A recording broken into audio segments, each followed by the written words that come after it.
Good morning friends. আজকে আমি যাচ্ছি একটা ইন্টারভিউ দিতে। আজকে ব্লগটা শুরু করেছি আমি সকাল 9টা থেকে। এখন রানাঘাট স্টেশন পার করে আমি পায়রাডাঙ্গার জন্য রওনা দিই।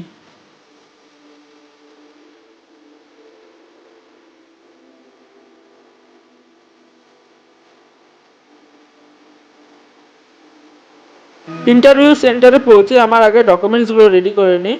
দেখা হচ্ছে এবার ইন্টারভিউ পরে, কারণ ওইখানে ফোন এলাও ছিল না। ইন্টারভিউ কমপ্লিট করে আমি এখন বাড়িতে চলে আসি। আর বাড়িতে এসে দেখি মা সেই আবার লাখ টাকার লক্ষ্মীর ভান্ডার না মাকে ল্যাপটপে ইউটিউব চালানো শিখিয়ে দিই। আর বাড়ি এসে দেখি মা ল্যাপটপে লক্ষ্মীর ভান্ডার দেখছে। আমাকে দেখেই ল্যাপটপটা তাড়াতাড়ি করে বন্ধ করে মা লক্ষ্মীর ভান্ডার দেখতে দেখতে থালা বাসন ধোয়া ভুলে গেছিল। এখন সন্ধ্যে 5টা বাজে, এখন মা থালা বাসন ধুচ্ছে আর আমাকে বলছে তোর জন্য আমার থালা বাসন ধোয়া লেট হয়ে গেছে। কিন্তু এইখানে আমি কিছুই করিনি। মা বলছে তুই ল্যাপটপে না দেখালে আমি কি করে দেখতাম, তোর জন্য আমার সব কিছু বন্ধ হয়ে গেছে, সব লেট হয়ে গেছে আমার।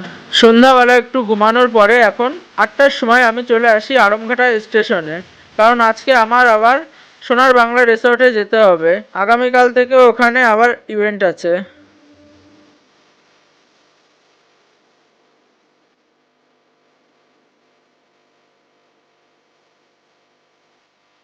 পুরো 40 মিনিট ট্রেন জার্নি করার পরে আমি চলে আসি বাহাদুরপুর স্টেশনে। এখান থেকে আমি সোনার বাংলার জন্য রওনা দিই।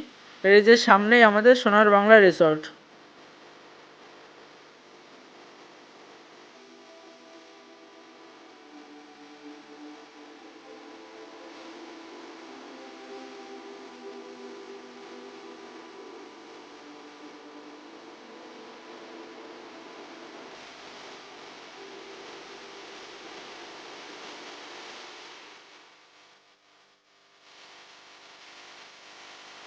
রিসর্টে চলে আসি। রিসর্টে এসে আমি সোজা চলে যাই রিসেপশনের দিকে।